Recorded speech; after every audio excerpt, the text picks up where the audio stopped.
Ketika doa terasa sunyi, ketika bibir masih menyebut nama Tuhan tetapi hati tidak lagi merasakan getaran seperti sebelumnya. Ada pergumulan batin yang seringkali sulit dijelaskan dengan kata-kata. Kita tetap berlutut, tetap menengadah, tetap berharap. Namun seakan tidak ada jawaban yang turun dari surga. Kata-kata doa mengalir, tetapi terasa kosong. Seperti berbicara di ruang yang luas tanpa pantulan suara.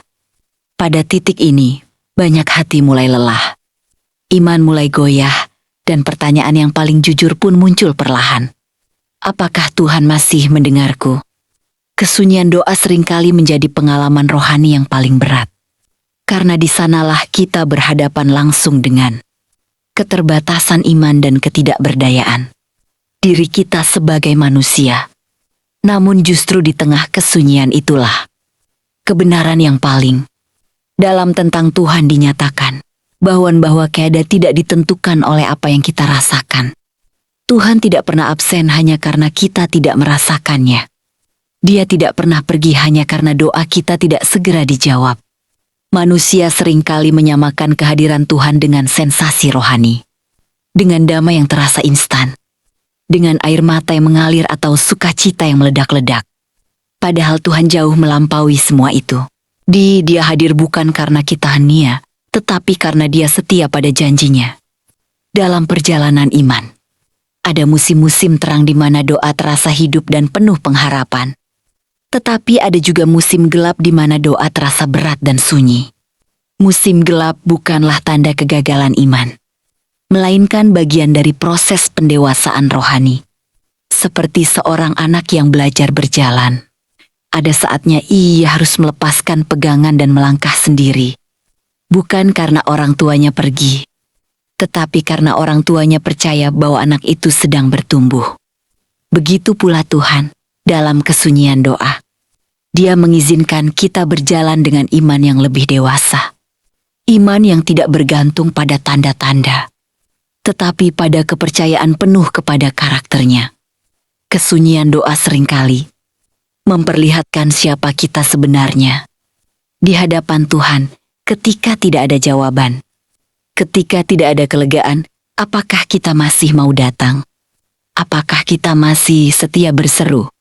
Ataukah kita hanya mencari Tuhan ketika Dia memberi apa yang kita inginkan? Dalam keheningan itulah hati kita dimurnikan. Tuhan sedang mengajar kita untuk mencintai Dia bukan karena berkat-Nya semata, tetapi karena siapa Dia adalah Tuhan yang baik. Sekalipun keadaan tidak baik, Dia adalah Tuhan yang setia, sekalipun hidup terasa tidak adil. Ada doa-doa yang tidak dijawab dengan kata-kata, tetapi dengan kekuatan untuk bertahan. Ada permohonan yang tidak langsung dikabulkan, tetapi diganti dengan keteguhan hati agar kita tidak menyerah. Seringkali kita meminta Tuhan mengubah keadaan, tetapi Tuhan terlebih dahulu mengubah kita. Dalam sunyinya doa, Dia sedang membentuk hati yang lebih rendah, iman yang lebih murni, dan kepercayaan yang lebih dalam. Proses ini tidak nyaman, bahkan menyakitkan. Tetapi di sanalah kehidupan rohani dibangun di atas dasar yang kokoh. Tuhan yang hadir dalam keheningan adalah Tuhan yang bekerja secara diam-diam. Kita mungkin tidak melihatnya, tetapi kita masih bernapas. Kita mungkin tidak mendengar suaranya, tetapi kita masih diberi kekuatan untuk bangun setiap hari. Kita mungkin merasa sendirian, tetapi ada tangan yang tidak terlihat yang terus menopang langkah kita. Banyak orang baru menyadari kehadiran Tuhan setelah melewati lembah yang paling gelap. Ketika mereka menoleh ke belakang dan berkata, "Seandainya bukan karena Tuhan, aku tidak mungkin sampai di sini." Kesunyian doa juga mengajarkan kita arti berserah yang sejati. Berserah bukan berarti berhenti berharap, tetapi mempercayakan hasil kepada Tuhan sepenuhnya. Berserah bukan berarti pasrah tanpa iman, tetapi memilih percaya walau tidak mengerti. Di saat doa terasa sunyi, kita belajar berkata, "Tuhan, aku tidak memahami jalan-Mu, tetapi aku percaya Engkau baik." Kalimat sederhana ini seringkali menjadi doa yang paling kuat. Doa yang lahir dari hati yang hancur tetapi penuh iman.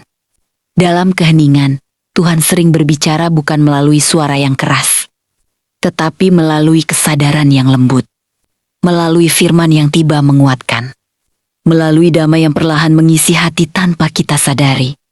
Dia mengajar kita untuk tenang, untuk berhenti mengandalkan kekuatan sendiri, dan untuk sepenuhnya berharap padanya. Kesunyian menjadi ruang kudus di mana hubungan kita dengan Tuhan diperdalam. Bukan berdasarkan emosi, tetapi berdasarkan kepercayaan yang teguh. Jika hari ini engkau sedang berada di titik di mana doa terasa berat dan sunyi, ketahuilah bahwa engkau tidak sendirian. Banyak orang percaya telah melewati jalan yang sama, dan Tuhan yang sama juga menyertai mereka. Jangan menyerah hanya karena tidak ada jawaban yang terdengar. Jangan berhenti berdoa hanya karena hati terasa kosong. Tetaplah datang kepada Tuhan apa adanya. Dengan air mata, dengan kelelahan. Dengan iman yang mungkin kecil tetapi jujur.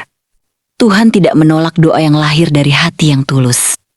Bahkan ketika doa itu hanya berupa keheningan. Percayalah, kesunyian ini bukan tanda bahwa Tuhan menjauh, melainkan tanda bahwa Dia sedang bekerja lebih dalam dari yang bisa kita fahami. Ada waktu di mana Tuhan menenangkan badai, tetapi ada juga waktu di mana Dia menenangkan hati kita di tengah badai. Dan seringkali, dalam doa yang terasa paling sunyi, Tuhan sedang menyiapkan kita untuk pengharapan yang lebih besar, iman yang lebih kuat, dan kedewasaan rohani yang tidak tergoyahkan.